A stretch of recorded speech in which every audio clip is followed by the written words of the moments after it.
The ocean structures and currents. The ocean is broken into 5 main parts. The ocean's layers are the sunlight zone, twilight zone, midnight zone, and the trenches. The first of the zones is the sunlight zone. This zone is the closest to the surface, so it's the warmest too. Plant and animal life thrive in this zone because of the amount of sunlight reaching it. Photosynthetic organisms like plants can easily grow in this zone.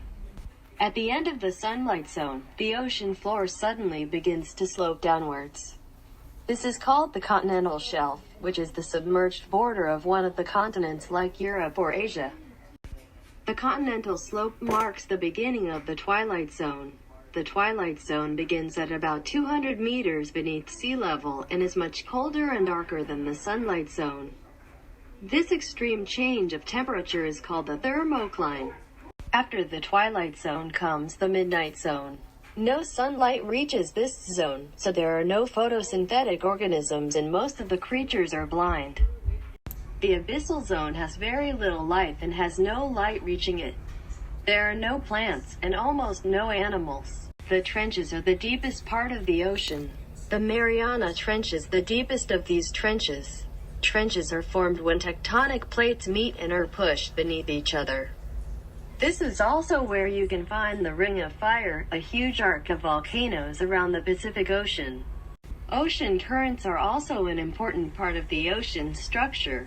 Ocean mixing on the surface is caused by wind in the atmosphere.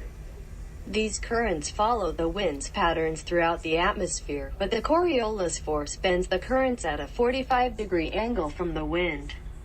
At deeper levels of the ocean, currents are caused by dense, cold water meeting with less dense, warm water.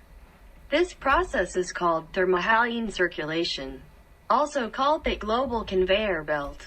This is a current that flows from the Atlantic, Pacific, and Indian Oceans. Together, these forces form circular currents called gyres, which are found in the largest oceans. I hope this video has taught you something new about the ocean and its structure. Thank you for watching.